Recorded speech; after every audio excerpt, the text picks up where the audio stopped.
se vienen etapas muy interesantes para el futuro de Morena, pero para un futuro, pues deben de arreglar sus asuntos en el presente. ¿Me escuchan bien? Sí, Fuerte y mira, mi claro. querido Manuel, yo estuve, me escuchan aquí, ¿me escuchan bien?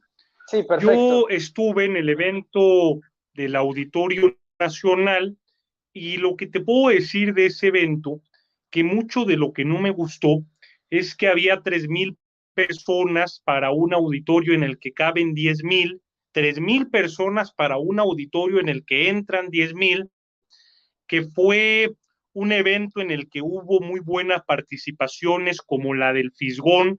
El Fisgón se planteó la necesidad fundamental de la formación política al interior de Morena, pero de una formación integral. Se planteó la necesidad también de dejar atrás todos los viejos vicios de la política corrupta y corruptora del pasado, porque es una política que permanece en muchos compañeros y compañeras que aún mantienen el clientelismo como forma de obtener el poder, que aún utilizan mentiras para ganarse a sus electores, toda esa politiquería del pasado que por desgracia aún está vigente en Morena por muchos políticos reciclados. El Fisgón planteó la necesidad de echarla atrás, de acabar con eso. También hubo una participación de un diputado con una discapacidad, hubo una participación, curiosamente, de un diputado chiapaneco indígena, y fue un evento interesante en cuanto a las participaciones. Claudia rememoró lo que es la cuarta transformación, de dónde venimos y a dónde vamos, y obviamente muchos sectores de la militancia de Morena que estaban ahí respaldaron masivamente a Claudia, le gritaron presidenta, cuando la mencionaron a ella gritaban Claudia, Claudia, Claudia, pero en el caso de Mario se polarizó el auditorio. Algunos de los que estaban en la parte de arriba, pues lo empezaron a abuchear, le empezaron a gritar traidor, un segmento de los que estaban arriba, y ya en la parte de abajo la mayoría lo respaldó, pero sí se mostró esa división al interior de Morena, sí se demostró esa grilla que prevalece al interior del movimiento. Hubo algunos secretarios de Estado como Santiago Nieto, a Santiago Nieto le tocó muy buena porra, Nacional de Morena también le tocó muy buena porra, a Laida Sansores, y a otros les tocó buena porra, a otros simplemente nadie les aplaudió, y en el caso de Mario, pues se polarizó una parte que lo apoyó, otra parte que lo abucheó, y otros que preferimos quedarnos callados y no tomar ni una postura de un lado ni del otro. Lo que yo te puedo decir respecto a lo que se ha dicho aquí es que Claudia y Marcelo tienen mucho en común. Por un lado, ambos son progresistas, ambos están a favor de la interrupción legal del embarazo, ambos están a favor del matrimonio igualitario, ambos están a favor de todos los derechos humanos habidos y por haber, y también tienen una agenda amplia, fundamental en cuanto a lo que tiene que ver con los derechos sociales. Quizá la diferencia entre Marcelo y Claudia es que Marcelo tiene un origen más técnico. Marcelo es alumno de Manuel Camacho Solís. Manuel Camacho Solís, un político experimentado del viejo PRI, un hombre formado en el manejo del poder político, del poder público, y por tanto tiene esa escuela más técnica.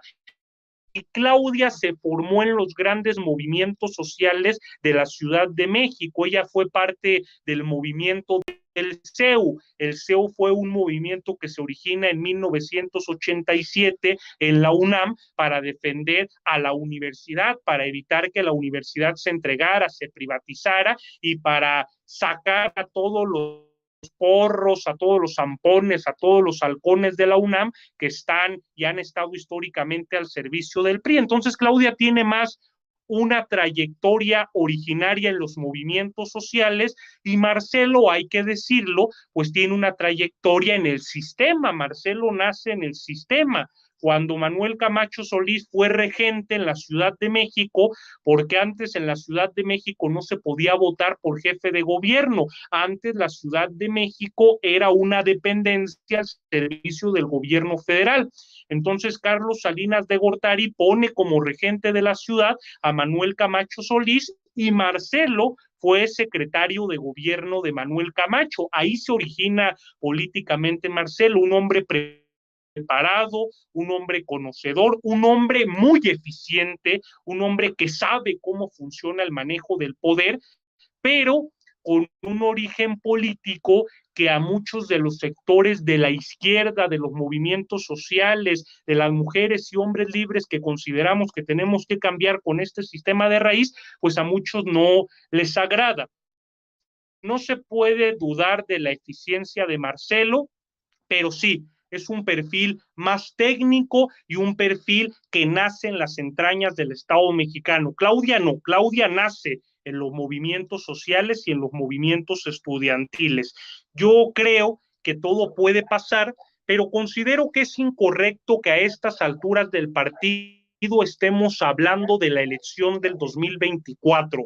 Todavía faltan 3 años, tenemos un presidente con mucha legitimidad, con mucho apoyo, un presidente que está siendo vilipendiado, atacado por una oposición que no es alternativa, que no tiene proyecto de país, una oposición que solo se dedica a criticar y atacar a AMLO porque quieren recuperar el poder para robar, quieren recuperar el poder para volver a tener el privilegio de mandar y sentirse amos de este país. Entonces creo que en lugar de estar hablando de la sucesión presidencial, tenemos que hablar del cómo vamos a hacer que Morena sea el instrumento de la cuarta transformación, del cómo vamos a hacer que Morena sea el brazo inquebrantable e indestructible para consolidar el cambio verdadero que este país necesita. Y yo considero que para lograr eso hay que retomar el discurso del fisgón, es decir, tenemos que meternos de lleno a la formación política integral, tenemos que tener gente honesta, gente eficiente, gente que tenga convicciones y principios, que no esté metida en la política para representar la agenda de conglomerados empresariales, que no estén metidos en la política por egos, por soberbia, porque quieran fama, porque quieran algún estatus social, sino que estén metidos en política para servir al prójimo, para ser los mejores hijos e hijas de México y para contribuir en la medida de lo posible a cambiar a esta nación. Entonces, para concluir, mi querido Manuel, hay un dicho muy politiquero que dice que en política el primero que saca la cabeza es el primero al que se la cortan. Entonces yo sí creo que es incorrecto que estemos hablando de la sucesión presidencial, porque eso debilita al gobierno del presidente López Obrador, eso debilita a la cuarta transformación. Así que yo creo que tenemos mucho presidente, mucho líder, faltan 3 años y hay que esperarnos, cada quien por su trabajo, por su lucha, por su trayectoria, por su congruencia, llegará a donde deba de llegar. Lo que yo sí retomo aquí es al maestro Cosío Villegas. El maestro Cosío Villegas mostraba que durante toda la época del antiguo PRI había un péndulo. Cuando llegaba un gobernante de izquierda, le seguía uno conservador. El ejemplo más claro, estuvo Adolfo López Mateos, un gobernante nacionalista, un gobernante progresista, un gobernante comprometido con las mejores causas de México, y siguió Gustavo Díaz Ordaz, un tipo claramente conservador, antiderechos y alineado a la agenda de la iglesia. Y lo mismo pasó con el general Lázaro Cárdenas. Estuvo Lázaro Cárdenas y después le siguió un conservador de quinta, que no menciono su nombre porque destruyó mucha de la obra del general. Entonces yo espero que esto no se repita.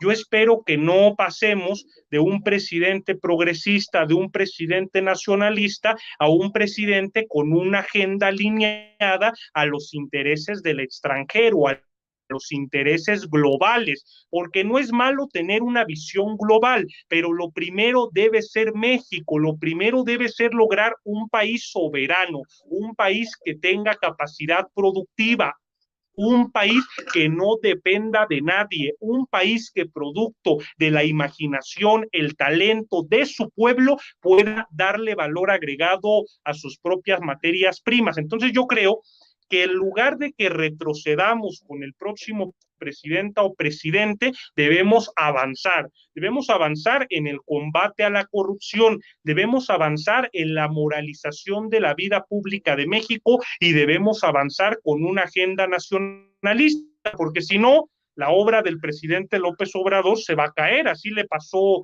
a Lázaro Cárdenas del Río. Lázaro Cárdenas del Río fue un presidente extraordinario en materia educativa, en materia industrial, en materia social. En muchos ámbitos fue un presidente extraordinario y su sucesor llegó a echar todo para atrás, pero eso también tiene que ver con los intereses que dominan a este país y lo que debemos lograr es que la transformación se profundice, no que se eche para atrás. Totalmente de acuerdo, Emilio. Amigas